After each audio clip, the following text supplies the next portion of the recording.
Hello guys, how's it going? My name is Dalron, and currently Outlaw Rogues are pretty damn cool in Legion, but not every spec in the game is seen in real play for PvP. As I'm playing the game and doing BGs and arenas, I'm seeing a lot of repetitive specs, and with so many specs being played, it's kinda easy to see which specs aren't the most played specs.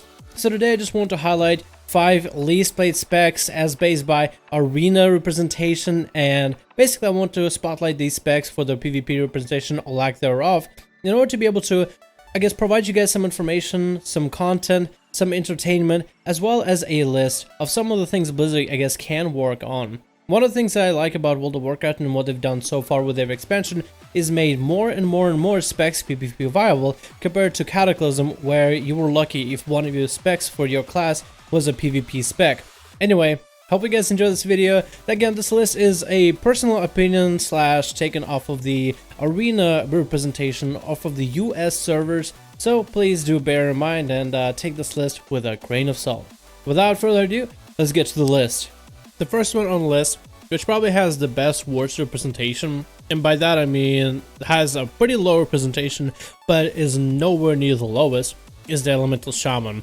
I feel like the drop off might have started happening when they took away the capability to run around while casting Lightning Bolt. That was probably the best part about an Elemental Shaman, and it felt pretty unique. The only other class that could do so, but not as effectively, was a Fire Mage with Scorch, but Scorch was nowhere near as strong as the Shaman Lightning Bolt. And back in Pandaria, you had Lava Burst. I would be able to sling many meatballs at a single target and literally global somebody. If we were just lucky enough, you would have, before the fix, you could sling like 3 meatballs back to back and literally one-shot a player, which was hilarious and interesting at the same time. As Warlord's General came out and Legion came out, I feel like Elemental Shaman has been watered down a bit. Currently in Legion, they try to add convenience to the spec, but I feel like they might have taken away a few things that made it really cool and very fun to play. I feel like the issue might rely with the Flame Shocks, the Earth Shock, and the Frost Shock, and the fact that you can use them at any moment without any cooldown.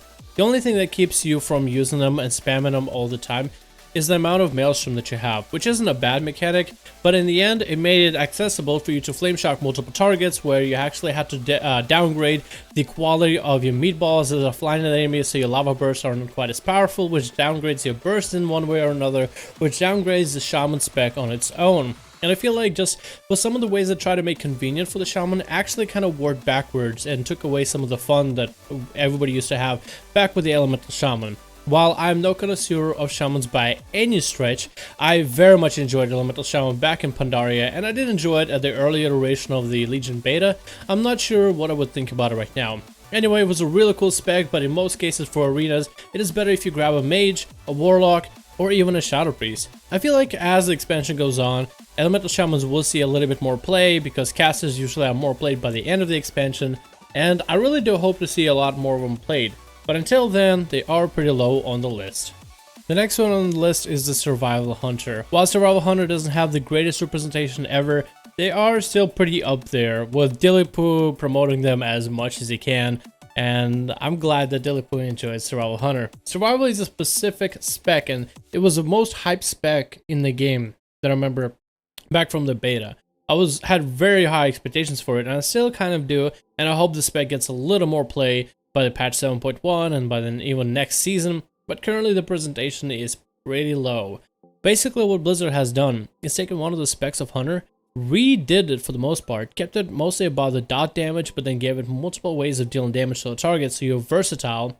Didn't really give you a disengage mechanic, but instead a charge, but making disengages a little bit harder, and gave you all the traps. So that's the only spec of Hunter that has a freezing trap. I haven't really seen that many Survival Hunters in 2s or 3s lately, and I think there are definitely reasons for that.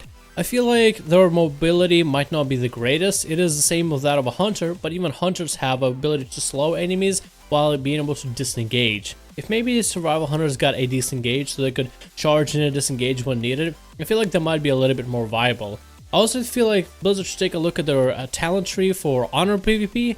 The Honor talents, I feel like, are designed for a range hunter rather than a melee hunter, and I feel like some abilities could be redone and shuffled around and even redone to that of a melee or a melee sword in order to be able to accommodate the spec a little bit better. But that's just my personal thoughts. I feel like it's a fun spec of Hunter, and I feel like it's a fair amount of challenge, so it's something that I definitely would enjoy to play, but it definitely doesn't really see that much play currently in arenas. Number 3 is the Arcane Mage, and I feel like Arcane Mages for the last few expansions have gotten shafted pretty hard, except during Pandaria. If you remember watching Midge Jones play Arcane to its full potential, you could see some massive damage in a single one-shot, as Arcane Mages had the potential to one-shot a target, mainly because of the way that you would stack your Arcane charges, and then you would use it in combination with a deep freeze. So actually running 2 mages together would provide you the ability to deep freeze the targets more often, and with the capability to use time warp in order to burst twice on a single target. I felt like that made it super insane and super fun to play, but of course very challenging for the most part. For the last 2 expansions, I guess, I haven't really seen Arcane Mages doing all that well. The first expansion I'm talking about is Warlords, of course, and currently in Legion they're not the greatest. I feel like the issue might be with the artifact weapon and the effect that it has, or maybe it could be with the lack of instacast abilities, but I feel like Arcane Mages might be able to shine in the future. I definitely feel like if they had the shatter mechanic of deep freeze with the guaranteed crits from back in the day, I feel like they'd be pretty viable, but currently they're just in a weird position for PvP, with Frost Mages being one of the more viable options, and then Fire currently dominating the ladders. The next on the list is the Holy Priest, and I completely understand the whole priest dilemma. In most cases, whether it is for PvE or PvP, there's one priest spec that is the best, whether it's Disc or Holy. In most cases, Disc and Holy have been treated as a healer spec, so if one of them was better than the other, you would simply play the one that was better. But with Legion, they decided to make Disc somewhat of a hybrid type of healer to change the mechanic and change the playstyle and change, I guess, the focus when it comes to healing. One being a little bit damage absorb and having 2 schools of spells, and the other having only Holy school of spells, but with a lot of fast healing, slow healing, overtime healing, and capability to save a comrade. But currently, Holy Priests are very much underrepresented, and I didn't really even go into a PvP match to test out Holy, because I'm terrible at healers to begin with, but just from playing it for PvE wise, I felt like they were a little bit slow on PvE. You took forever for you to cast abilities, and in PvP that'll be a nightmare. You do have some capability for instacast, but in order to have them up more often, you have to cast spells. So with the lack of capability for instacast, it makes it that much harder to play the spec for PvP. It does have some awesome capability with Chastise, but after Holy Priests have lost a fear, I feel like that's where it made them less viable for PvP. While Disc Priests have a fear, it's going to be much easier to play as a Disc Priest when you are trying to PvP, but if Holy Priests were to get fear back, maybe they might see some play, and hopefully Blizzard reconsiders some of the capabilities of a Holy Priest in the future. The number 1 least represented spec in arenas is the Fury Warrior, because there's literally nobody on that list, mainly because Fury is just messed up for PvP. For PvE and just general questing, Fury is still a little bit weird with the whole you take damage while you enrage mechanic. While it is interesting and the way it was balanced out is with the fact that Fury had some awesome self-healing, and there is some capability for self-healing, but only once every 2 minutes, and you have to line up with certain few abilities. It's just the way the Fury is right now for PvP. I feel like it did get damage buffs recently, but the whole enrage mechanic making you take damage, I feel like keeps it back from being totally PvP viable. Currently, if you are playing Fury, my heart goes out to you. If you're enjoying that spec and you're doing well at it, good luck. I salute you, and I'm glad you're enjoying what you're enjoying. But you have to look at it objectively. Arms Warriors are better. They can take 20% less damage at a sacrifice of 10% of their damage. They have consistent damage all the time. They have great burst damage. Fury Warriors might be able to have all that, but they also take 30% increased damage at all times, every time they're trying to deal any kind of damage. Their main mechanic of Enrage, which is up fairly often, basically makes them a target. If it was a mechanic that was easier to control only during burst, that would be viable, but you have ability of Bloodthirst, which is a chance to activate Enrage. So while you're building your Rage, you can just be taking 30% more damage at all times.